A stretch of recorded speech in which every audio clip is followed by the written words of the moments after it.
Cartão Verde está de volta hoje, especial com a série de entrevistas com os candidatos aí à presidência do Esporte Clube Bahia. A gente ainda vai entrevistar mais 2 candidatos e depois o último bloco vai ser reservado e dedicado para falar da última rodada do Campeonato Brasileiro. Bom, e voltando aí à rodada de entrevistas aos candidatos à presidência do Esporte Clube Bahia, nesse bloco o entrevistado vai ser Guilherme Belintani, da Chapa Bahia 3.1. Lembrando que a ordem dos candidatos foi definida por sorteio minutos antes do início do Cartão Verde. Antes, vamos ao perfil do candidato. Guilherme Belintani e Vitor Ferraz formam a chapa Bahia 3.1. Belintani, de 40 anos, é advogado e ex-secretário municipal. O candidato à vice-presidência é o advogado Vitor Ferraz, de 30 anos, gerente jurídico do Esporte Clube Bahia desde 2013, ainda já na gestão de Fernando Schmidt.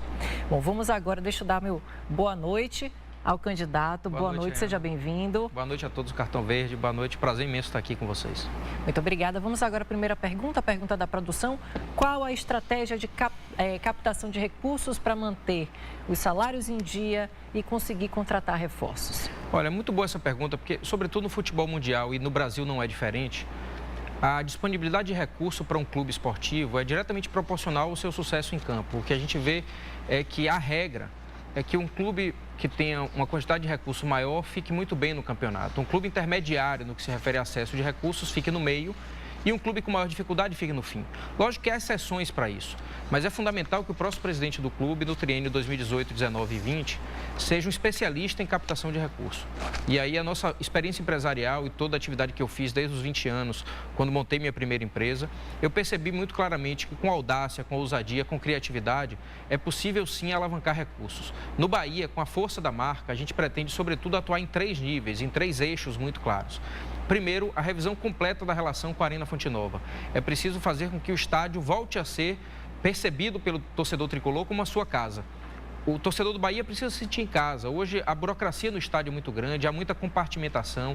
O ingresso tem um preço que, muitas vezes, quando a gente acumula em todos os jogos, o torcedor popular, o torcedor raiz, é aquele torcedor que, de fato, representa a massa tricolor, ele não tem condição econômica de ir a todos os jogos. Então, essa percepção da revisão do conceito e da relação com a Arena Fonte Nova é fundamental para que o Bahia dê um primeiro salto de arrecadação de recursos. Uma outra coisa também muito importante é colocar o dedo numa ferida que nos machuca muito, que é a política de royalties impregnada hoje no futebol brasileiro, estabelecida hoje no futebol brasileiro, que faz com que o Bahia, com a marca tão valorizada, tão intensificada, tão querida pela torcida, arrecade menos de R$1 milhão por ano em royalties. Então, isso é uma realidade que nos machuca, porque quando o torcedor compra uma camisa de R$240, apenas 11 vem para o Esporte Clube Bahia. É preciso rever a política de royalties, colocando o Bahia na liderança de uma reformulação dessa relação com fornecedor de material esportivo, com outros fornecedores de brindes, de materiais diversos, que a gente explora uma marca Bahia, mas que o Bahia ganha muito pouco. Uma terceira importante medida é também uma reformulação do programa de sócios, o sócio-torcedor. A gente tem ali uma revisão, uma possibilidade muito moderna de trazer cada vez mais um crescimento da participação do torcedor como sócio e ajudar na sustentação econômica do clube no futuro. O Bahia tem uma torcida imensa, mais de 4 milhões de torcedores, mais de 1 milhão de seguidores no Facebook, mas temos menos de 20 mil sócios. Por que isso acontece? Porque a associação ainda é muito difícil. A gente tem uma associação ainda burocratizada, que fica distante do torcedor, preenchendo fichas enormes, um cadastro realmente muito burocratizado. Facilitar isso através de aplicativo, através de 2 ou 3 cliques apenas se tornando sócio, e depois, gradativamente, a gente vai pegando as informações complementares daquele sócio, trazendo um plano de sócio que cuide de cada torcedor especificamente. Os torcedores não são iguais. Tem um que pode pagar R$20, tem um que pode pagar 40, tem um que pode pagar 100. Adequar isso à lógica do perfil econômico do torcedor também é importante. E, por fim, ainda no que se refere ao programa de sócios, trazer vantagens efetivas para o torcedor. O que a gente percebe é que, por mais que o torcedor pague R$40, por exemplo, para ajudar o clube, ele não tem um retorno econômico que lhe satisfaça. O Benfica, trazendo aqui como exemplo, tem mais de 200 mil sócios e muitos deles sequer são torcedores do Benfica. Aí você que está em casa pergunta assim, ora, o que leva alguém a se associar a um clube de futebol sem sequer ser torcedor daquele clube? O segredo está no seguinte: o Benfica tem tantas vantagens econômicas para o sócio que até mesmo aqueles que não são torcedores querem se associar, porque eles pagam um valor e tem tanto desconto, tanta participação em sorteios, ganham tantos brindes, participam, de certa forma, de uma cadeia de vantagens com diversas empresas que vira vantagem se associar. Então, essa reformulação completa do programa de sócios, revisão do programa de royalties e reformulação da relação com a Arena Fonte Nova são alguns dos itens que a gente pretende colocar para ampliação de arrecadação do Esporte Clube Bahia no próximo triênio. Bom, agora vamos sortear a pergunta de um jornalista, o torcedor ilustre. Vamos lá, só tem 2 papéis agora. Vamos ver aqui quem vai fazer a pergunta. É um torcedor ilustre. Mano Góes tem uma pergunta aqui e que o candidato Guilherme Belintani vai responder. Qual o legado que vocês acham que a atual diretoria do presidente Marcelo Santana deixa para o Bahia? E qual o legado que vocês pensam em deixar? Olha, excelente. Primeiro, para mim, uma honra ser perguntado por Mano, um tricolor ferrenho, uma pessoa muito atuante na vida do clube, uma pessoa muito determinante na recente reformulação e, sobretudo, na afirmação da democracia dentro do clube. Então, Mano, meu abraço, minha satisfação e meu carinho a você. Primeiro, eu percebo um legado muito importante da gestão de Marcelo Santana, é o que eu chamo do legado da dignidade. O Bahia voltou a ser respeitado em todo o Brasil, como um clube que é desejado pelos atletas e não mais rejeitado pelos atletas. Um clube que não perde mais o seu jogador de divisão de base por falta de pagamento do FGTS. Um clube que honra seus compromissos, só contrata atleta que pode pagar. Um clube que não atrasa salários. Um clube que tem um planejamento financeiro, estratégico. De fato, tem. Esse é um legado que a gente deve ressaltar, o legado do que eu chamo da dignidade. O Bahia conseguiu voltar a ser digno para a sua torcida, internamente e também externamente, para a imprensa nacional e para outros clubes nacionais. Agora, o legado que eu pretendo deixar é dar um novo salto. É se apropriar da democracia, da dignidade, mas, sobretudo, fazer um clube mais arrojado. Fazer um clube que tenha uma visão de futuro, que comece a preparar o nosso clube para o centenário em 2031. O Bahia tem um passado de glórias, mas o seu passado recente nos envergonha. Por quê? Porque é um passado que foi afastado da torcida, que a torcida não participou, um passado que não foi audacioso. O que a gente pretende deixar como legado nos próximos 3 anos é um clube que arrecade mais, com muita criatividade, com muita inovação, um clube que todo investimento extraordinário que tem a partir de agora, qualquer crescimento de receita, seja investido no futebol e que, sobretudo, a gente fortaleça o futebol com um departamento de análise de desempenho mais estruturado, seja mais inteligente na captação de jogadores, consiga ser mais científico, estruturado e estratégico nessa percepção daqueles jogadores que, de fato, consegue ser visto de uma ótica diferente pelo Departamento de Análise de Desempenho, trazer um time mais competitivo em campo, mas isso tudo, sem ampliação de receita, não dá. Então, o que eu posso dizer, basicamente, é o que Guilherme Belintani espera que, ao final de 3 anos da sua gestão, o Bahia tenha alcançado. Tenha alcançado, sobretudo, um crescimento de receita. E esse crescimento de receita signifique recursos no futebol. O futebol e o Esporte Clube Bahia, especificamente, é um negócio e é uma empresa. Mas o seu lucro é bola na rede. Não adianta a gente crescer receita e não trazer título, não trazer alegria ao torcedor. O legado que a gente pretende deixar é mais receita e bola na rede. É isso que a gente espera até 2020.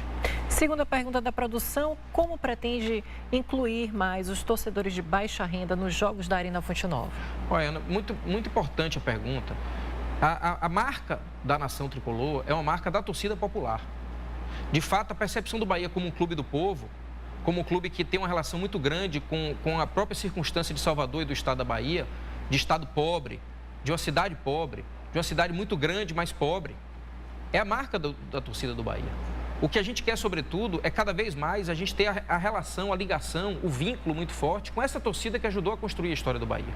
Eu me lembro muito, quando eu comecei a ir na Fonte Nova, e a gente tinha aquela percepção, por exemplo, da bancada, um a mais.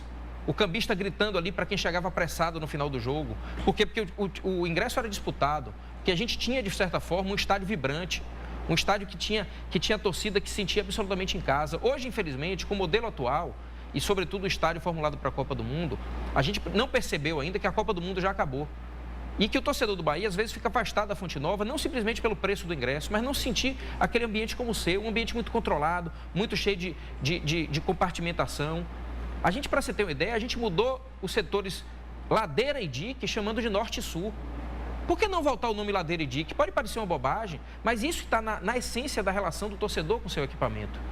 A gente saber que a Fonte Nova é do torcedor é fundamental e talvez seja o ponto de partida dessa retomada do vínculo da torcida com o clube e com o time dentro de campo.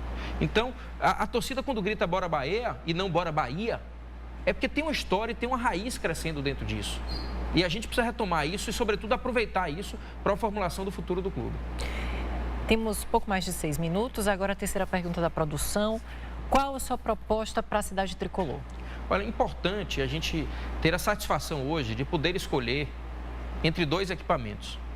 O Bahia, 3, 4 anos atrás, não podia sequer escolher um dos dois, porque não tinha nem o Fazendão, nem a cidade tricolor. Todas as aberrações administrativas que foram feitas no Bahia na pré-democracia, na Era das Trevas, o que a gente percebeu claramente é que havia ali circunstâncias de fato anormais que fizeram com que o Bahia quase perdesse o seu patrimônio. Hoje a gente tem a condição de escolher entre 2 patrimônios que voltaram a ser nossos, o Fazendão e a cidade tricolor. O que nós pensamos para isso? Primeiro, cidade tricolor como centro internacional de referência na formação de jovens atletas. A nossa divisão de base vai estar espalhada por todo o Nordeste, vai estar, de certa forma, formada num ambiente de rede, com cada escolinha, cada pessoa, cada formador de atletas em toda a nossa região, consiga trazer para a cidade tricolor uma nova essência de formação da divisão de base. Veja que o Nordeste tem 60 milhões de habitantes e não consegue colocar um jogador na seleção brasileira praticamente. A Alemanha, com 90 milhões, é campeã do mundo. O Uruguai, com 3 milhões de habitantes, foi campeão do mundo 2 vezes. A Islândia, com 300 mil habitantes, está na Copa do Mundo. Ora, por que o Nordeste, com 60 milhões de habitantes, não consegue colocar um jogador na seleção brasileira? Falta de estruturação, de formação, sobretudo, de divisão de base, de formação de jovens atletas. A cidade tricolor vai ser a grande vitrine do Esporte Clube Bahia, para a própria Bahia, para o nosso time de profissionais, mas também para o mundo, que quer conexão com o Brasil e, sobretudo, com a região pobre, mas vibrante e apaixonada por futebol, como é a região Nordeste. É a cidade tricolor que vai ser essa vitrine, mas lá também vai estar o time de profissionais. O Bahia não tem condição, estrutura, orçamento ainda para ter 2 centros de treinamentos paralelos. Isso fica muito caro e vai impactar no orçamento e, consequentemente, impactar no orçamento de futebol, no orçamento dentro de campo. A gente não vai cometer essa irresponsabilidade. O que a gente quer é profissionais e divisão de base centralizados na cidade tricolor. Sobre o futuro do Fazendão, o que a gente imagina é que essa decisão vai ter que ser decidida junto com o Conselho. Vai ter que ser debatida com o Conselho Deliberativo e com os sócios na Assembleia Geral, para finalmente, com muita responsabilidade, com cautela, com cuidado, dar um futuro ideal a esse equipamento do clube, seja a venda, seja outro tipo de estratégia que a gente, conjuntamente com o Conselho e com os sócios, a gente consiga decidir. Mais uma pergunta: quais vão ser as ações para as divisões de base e futebol feminino? Olha, as divisões de base, eu acho que a gente tem um carinho muito grande pela divisão de base, mas infelizmente a gente não conseguiu nos últimos 20, 30 anos ter resultados efetivos. Primeiro desafio a ser superado: o desafio da abrangência física, territorial da divisão de base. Hoje a gente praticamente não tem jogadores da divisão de base que são de fora de Salvador. A gente não tem capilaridade sequer no estado da Bahia. Os jogadores que nós temos na divisão de base fora da nossa cidade foram jogadores trazidos por alguém e não buscados pelo Esporte Clube Bahia. A gente precisa ampliar essa capilaridade, fazendo uma conexão muito grande com as escolinhas e ampliando o número de observadores, de pessoas que vão, os chamados olheiros, que vão captar atletas, identificar jovens em todo o estado da Bahia e na região Nordeste. E na cidade tricolor, esses jovens que vêm de escolinhas, que vêm do trabalho dos observadores, vão morar, vão se concentrar e vão, de fato, fazer uma estrutura inovadora para que seja a estrutura mais avançada do Nordeste na divisão de base. Importante falar da categoria sub-23, que a gente quer implementar para fazer melhor uma transição da divisão de base com a divisão de profissionais, evitando uma perda enorme de jogadores que estouram a idade, que completam os 20 anos, não tem vaga ainda no time de profissionais, deixam o futebol, mas podiam ter um futuro de fato promissor. Lembrando agora Juninho Capixaba, que no jogo de hoje, por exemplo, mais uma vez, excelente atuação dele em campo. Se a gente tivesse 2 atletas titulares que estivessem muito bem, provavelmente ele não teria vaga, porque ele completou 20 anos esse ano. E talvez até ele abandonasse o futebol. A sub-23, a categoria sub-23, vai fazer melhor essa transição, fazendo com que cada vez mais a gente tenha uma formulação melhor dessa relação de divisão de base e time de profissional. Agora, é importante não esquecer do futebol feminino. A gente já em 2018 começa uma coisa que é importante, sob o ponto de vista esportivo, competitivo, sim, levar a marca do Bahia e uma formulação de uma política muito intensa para o futebol feminino, mas, sobretudo, também com a afirmação da participação feminina dentro e fora de campo, mais nas arquibancadas, fazendo com que, de fato, a gente afirme o que a gente acredita, que futebol também merece ser lugar de mulher. E a mulher, sim, tem lugar no estádio, dentro de campo e fora de campo. A gente quer mais mulheres e a gente quer um Bahia cada vez mais feminino. Candidato, considerações finais, em torno de 1 minuto e meio. Olha, a gente tem a agradecer, estamos entrando, Ana, na reta final de campanha.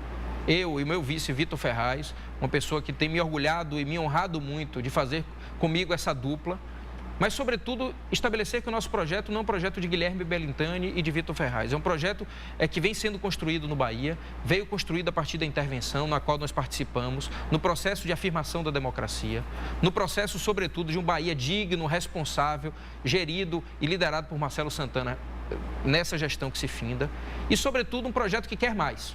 Reconhecer, sobretudo, os acertos e afirmar esses acertos da gestão de Marcelo Santana. Também corrigir erros, porque houve e a gente vai saber corrigi-los. Mas, sobretudo, fazer um Bahia mais forte lá para frente, fruto de um grupo muito intenso de pessoas de bem que querem o futuro do clube cada vez maior. Pesquise a biografia de cada candidato, pesquise o plano de gestão, pesquise, sobretudo, o que esse candidato fez a vida inteira. Joga no Google o nome de cada um e perceba o que cada um fez na sua vida e que pode fazer pelo Esporte Clube Bahia. Isso é fundamental. A gente conhecer aquele candidato que a gente vai votar e a gente tem muita esperança de lá no dia 9, que é sócios do Bahia, escolham o 31, com muita responsabilidade, Guilherme Belintani e Vitor Ferraz e mais um monte de gente de bem que está com a gente. E a gente tem a certeza que essas pessoas juntas vão construir um Bahia cada vez mais forte. Agradecer a sua presença, candidato Guilherme Belintani, sorte. Cartão Verde vai para uma rápida parada. Daqui a pouco a gente volta com a série de entrevistas com os candidatos à presidência do Esporte Clube Bahia. Não sai daí, a gente volta já.